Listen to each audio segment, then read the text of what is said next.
10 de janeiro do ano 49 a.C., Caio Júlio César estava com o exército dele nas margens do rio Rubicão. Do outro lado estava a Itália, Roma e a maior decisão da vida dele. The position of the River Rubicon is extremely important. It's the boundary into Italy. No general at the head of his army is meant to cross that river with his troops. And so to do so is an act of treachery against the state and a declaration, in effect, of war. Crossing the Rubicon to this day means the fateful decision that once completed cannot be reversed. César estava voltando para casa depois de 8 anos lutando nos cantos mais remotos do Império Romano. This is a man who has conquered Gaul, who's been the first Roman to travel into Britain twice, pushing the boundaries of empire to the very edges of the known world. By 49 BC, Caesar is by far the most powerful political figure in the whole of the empire, making him very famous, very rich, very powerful, and at the head of the best army in the Roman Empire at the time. César estava no topo, mas apesar disso, corria o risco de perder tudo. Quando ele deixou Roma 8 anos antes, estava travando uma amarga luta pelo poder com a elite política de Roma, o Senado. Caesar had never had a happy relationship with the Senate. It had always been a force of opposition to his own ambitions. The Senate of Rome is it's a big council which has hundreds of members, but they're all rich people. In fact, they're all rich men. And many of them are the children of other senators. They think of themselves as having a kind of hereditary right to rule. César tinha descoberto que os inimigos dele no Senado pretendiam levá-lo a juízo assim que ele voltasse a Roma. He is in a situation where he almost has to either roll over and let the Senate win, or he has to come out fighting. César sabia que se voltasse a Roma sem os soldados, estaria arruinado. Mas também sabia que entrar na Itália com o exército arrastaria a nação para uma guerra extenuante. He understands that you have to take great risks if you're going to win the greatest of prizes. And it's that kind of decision that he's making at the Rubicon. Everything that Caesar had ever done in his career pointed to the fact that he was not going to permit his enemies to drag him down, and he would rather drag Rome and the Republic down with him rather than allow that to happen.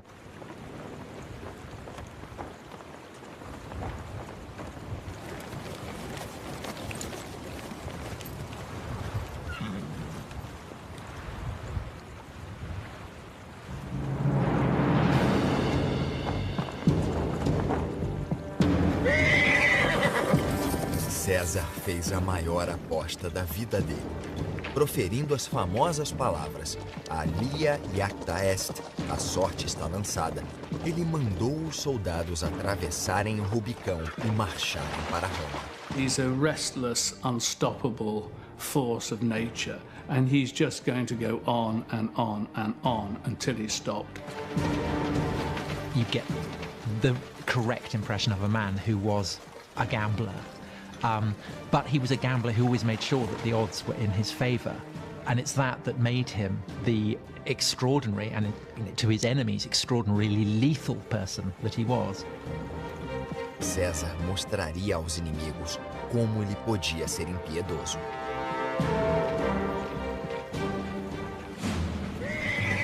No dia 10 de janeiro de 49 a.C., quando Júlio César atravessou o Rubicão, ele desencadeou uma série de eventos que o levariam à morte. Mas o impacto imediato da ação dele foi jogar Roma numa guerra civil catastrófica.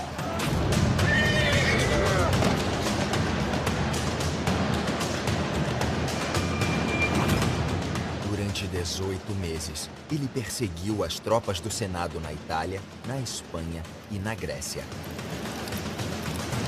Civil wars had resulted in the deaths of tens of thousands of citizen soldiers. These are not professional fighters, these are ordinary citizens of Rome who are dragged into these patrician battles and suffer terrible consequences.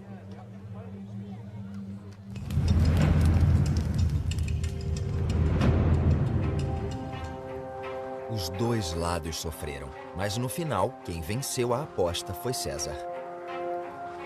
Em 9 de agosto, as tropas do Senado sofreram uma derrota decisiva e César saiu da guerra vitorioso. Ao enfrentar o Senado e vencer, ele mostrou ao mundo do que era capaz.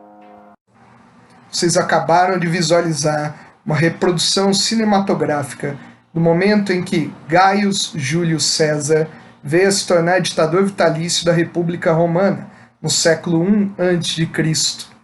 Hoje nós vamos falar de uma das maiores civilizações da história e, com certeza, a maior civilização antiga ocidental no modo de produção escravista clássico, a civilização romana, que nós vamos dividir em 3 fases históricas: a monarquia, a república e o Império Romano. Mas é importante que você pegue o seu material de sala de aula. Nós estamos na sua apostila de sala de aula, nas aulas de número 11, 12 e 13. Pegue o seu material e me acompanhe a partir de agora.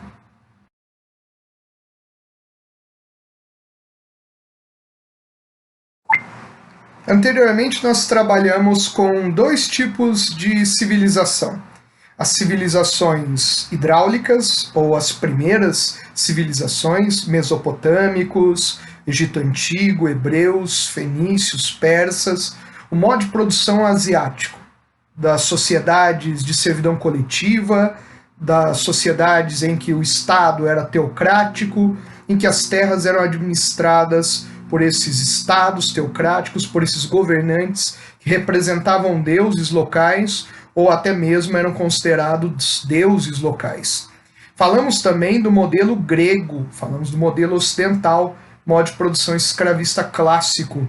Falamos da Grécia Antiga em 4 períodos históricos: o pré-homérico, período homérico, período arcaico, da formação das póleis, das cidades-estados gregas, destacando Atenas e Esparta, e o período clássico, séculos V e IV a.C. Lembrando que no finalzinho desse período clássico, apogeu grego, nós temos uma série de conflitos. Nós temos, num primeiro momento, as guerras médicas, nós temos posteriormente a Guerra do Peloponeso, conflito entre as cidades gregas, a Liga do Peloponeso ou Confederação do Peloponeso, a Liga de Delos ou Confederação de Delos.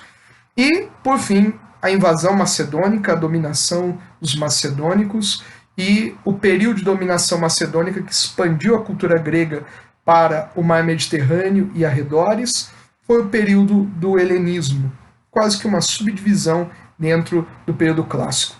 Hoje nós vamos falar sobre a civilização romana, os romanos, que nós vamos dividir em 3 momentos: a monarquia, período de origem dessa cidade na região do Lácio, na região ali do rio Tibre, próximo de colinas, de áreas, portanto, de agricultura interessante, de terras férteis, um local bom para a produção local de pecuária ou mesmo produção agrícola.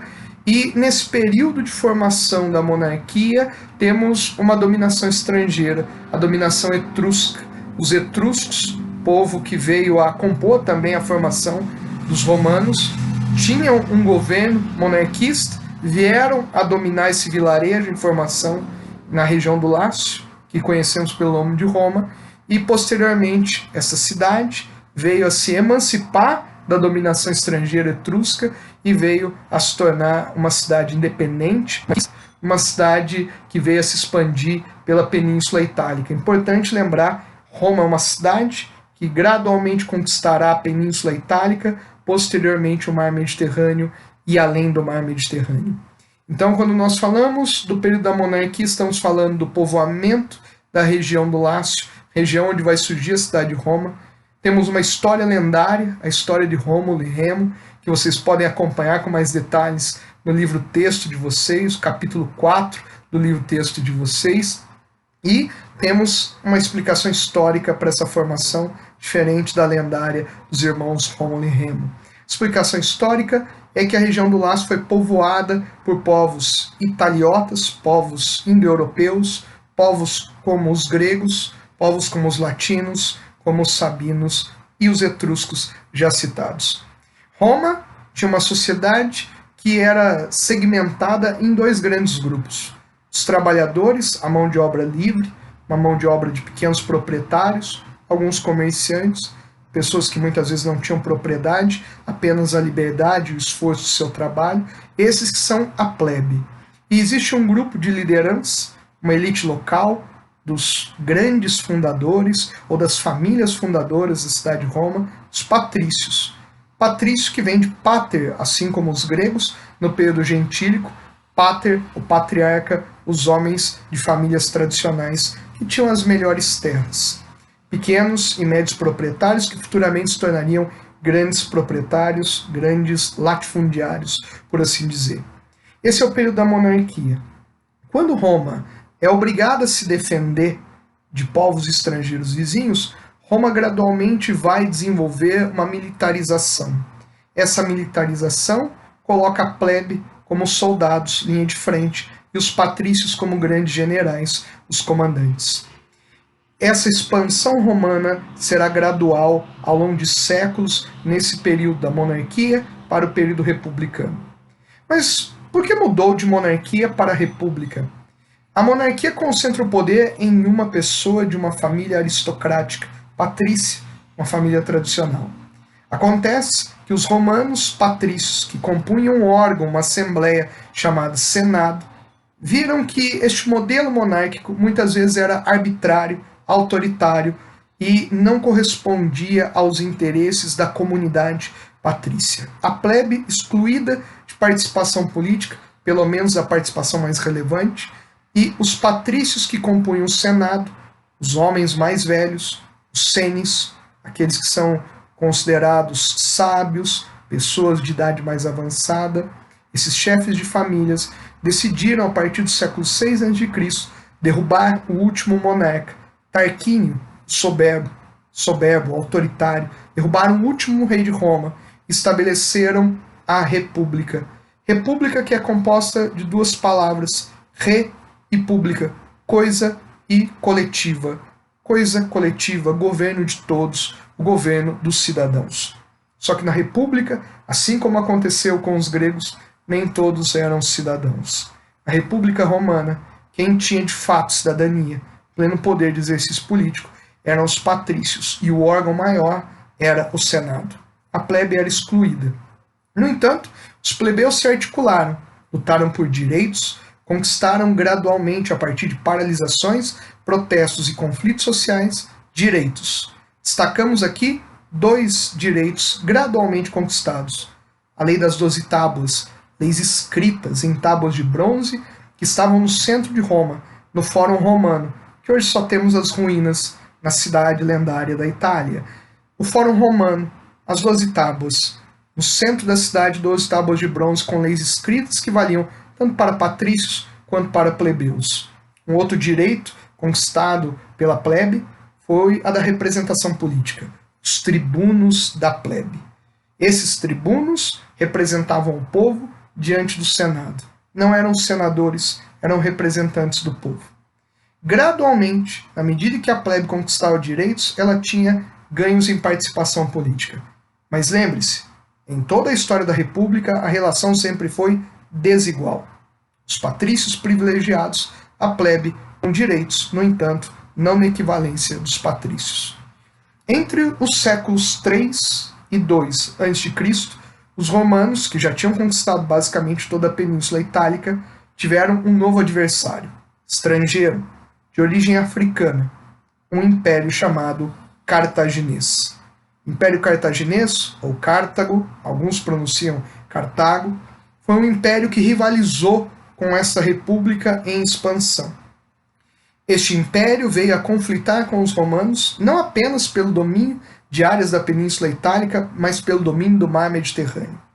Os romanos se sagraram vitoriosos, triunfaram sobre os cartagineses. O exército romano, invejável.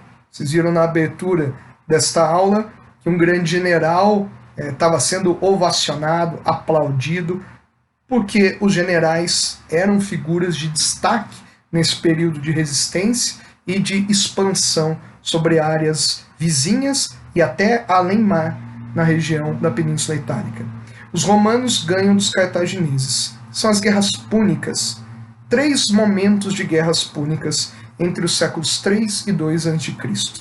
Com a vitória romana, o mar Mediterrâneo e as outras civilizações estavam apenas a questão de tempo de uma dominação romana.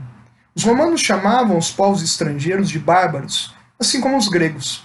Bárbaro porque não falam a nossa língua, não têm a nossa cultura, não respeitam as nossas tradições. Os romanos conquistaram povos vizinhos, adquiriram muitas terras, áreas para latifúndios, para grandes produções agrícolas e pecuaristas, e também conquistaram muitos prisioneiros que foram escravizados. É nesse momento, com a vitória dos romanos nas guerras púnicas e a expansão romana que se avoluma e aumenta da Itália para o mar Mediterrâneo, que os romanos chamavam de Mare Nostrum, em latim, o nosso mar, é neste momento de expansão que Roma começa a substituir com intensidade a mão de obra livre da plebe pela mão de obra escrava desses que foram conquistados nas campanhas militares. Nesse momento, a plebe, que tinha cidadania, mas não tem agora recursos para sobreviver. Empobrecidos, plebeus que combatiam durante anos, às vezes meses, mas quando voltavam para casa, não tinham como manter suas pequenas propriedades. Suas dívidas se avolumavam e muitas vezes perdiam tudo. E o que iriam fazer esses plebeus? Migrarem para os centros urbanos em busca de oportunidades, de esmolas, de recursos que o próprio Estado republicano romano pudesse dar a estes plebeus. A marginalização da plebe aumentou e muito. A desigualdade cresceu. O trabalho escravo substitui o trabalho livre. Grandes propriedades substituem pequenas propriedades. E os patrícios ficam cada vez mais poderosos. É nesse momento que nós temos uma figura simbólica que é a figura do tribuno. O tribuno da plebe, ou melhor dizendo, tribunos no plural, os irmãos Tibério Graco e Caio Graco, esses 2 tribunos do povo, eles propõem reformas de ordem econômica e social, reforma agrária, a distribuição de terras públicas para as famílias dos plebeus empobrecidos, e também a proposta de congelamento de preços de alimentos básicos a esses trabalhadores empobrecidos. Grandes comerciantes, chamada ordem equestre, os grandes cavaleiros, não aceitam essa proposta. A elite patrícia, senatorial, também não aceita. Então nós temos uma elite agrária tradicional que não aceita fazer uma redistribuição de recursos, de renda, com as terras conquistadas. Veja, a proposta não era tomar as terras dos patrícios, mas distribuir as terras públicas que deveriam servir para o bem-estar do Estado. Esses irmãos, Tibério e Caio Graco, serão perseguidos pela elite patrícia por assassinos contratados. Esses representantes da plebe, não apenas esses 2, mas outros que estavam espalhados pela Península Itálica, serão perseguidos, teremos milhares de mortes, novos conflitos sociais. Estamos no século II para o século I a.C. Então, a Península Itálica, dominada pela República, está um caos. É nesse momento que esses generais, que foram ganhando força com as expansões constantes de Roma, eles começam a tentar tomar as rédeas da situação política. Nesse momento, estamos no século I a.C., o Senado, atado em possibilidades, vê que é necessário, talvez, aceitar um órgão de governo novo ou um regime emergencial político, os chamados triunviratos. Triunvirato significa o governo dos 3 varões, dos 3 comandantes. Nós teremos 2 triunviratos. No primeiro, Júlio César vai se sagrar ditador, vai se consolidar como o homem mais poderoso de Roma. de certa maneira, quase que restaura uma monarquia. Senadores temem que César possa se tornar um governante indomável. É por isso que ele é morto numa conspiração política do Senado. Quem dá sua primeira apunhalada letal é o seu sobrinho, Bruto. Bruto, que era tratado como um filho por Júlio César. História é essa que você pode acompanhar na peça Júlio César, de William Shakespeare. Procure, você vai gostar. O segundo triunvirato, depois da morte de César, essa mesma personalidade que vocês viram na abertura da aula, o segundo triunvirato também será instável. Será marcado pelo conflito de dois grandes comandantes, Marco Antônio, amigo de Júlio César, já falecido, e um outro sobrinho de César, Augusto. Melhor dizendo, Otávio, porque só viria a ser chamado de Augusto depois que vencesse Marco Antônio, que encerrasse o segundo triunvirato e consolidasse em Roma o fim da República e a centralização política em um governante, o principado, o imperador. Por isso, Otávio viria a ser chamado de Augusto. Foi consolidado aí o império, chamado este governante de o divino, escolhido dos deuses. É isso que significa Augusto, aquele que é divino, aquele que é escolhido pelos deuses. Encerra-se a República e nós temos um governo centralizado, que doma o Senado, de certa maneira contorna os conflitos sociais, porque vai distribuir alimentos aos miseráveis, vai estabelecer jogos e entretenimentos a esses plebeus marginalizados. Uma política que já existia no final da República e que se torna padrão no começo do Império, chamado Império Romano, usa do pane et circense, pão e circo, ou seja, entretenimento e alimento ao povo, enquanto que a elite patrícia é controlada por esses grandes imperadores generais. Essa primeira fase do Império será chamada de Pax Romana, o Alto Império. É o período de estabilidade dos conflitos, glória de Roma, expansão romana e o modelo escravista se avoluma cada vez mais.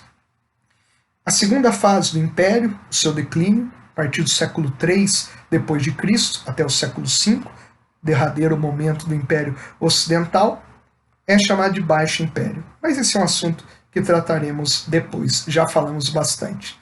Eu gostaria de mostrar para vocês um exercício que é o ponto central dessa nossa aula. Os conflitos sociais, patrícia e plebeus, e a ampliação do escravismo como modelo econômico de Roma. Vamos lá? Esse exercício está na aula de número 13 do caderno do aluno. Esse exercício ele trata sobre as consequências da expansão romana em direção ao mar Mediterrâneo durante as guerras púnicas dos séculos 3 e 2 a.C. A consequência da expansão militar romana é o aumento de áreas de latifúndio e também de prisioneiros que se tornarão escravos, alternativa D. O que você fará agora? Você vai pegar o seu livro-texto, se é que ainda não o fez, você deve ler o capítulo 4 sobre Roma Antiga, posteriormente faça os exercícios do que é mágico e vá até as suas tarefas mínimas, o seu caderno de tarefas mínimas, que você tem disponível também no seu aplicativo, ok? Somente as tarefas mínimas serão cobradas de vocês nesse momento. Sobre as tarefas, veremos agora. Depois de realizar as suas leituras, acompanhar a videoaula e fazer as atividades do que é mágico, faça as tarefas mínimas correspondentes às aulas 11, 12 e 13 da apostila do caderno do aluno.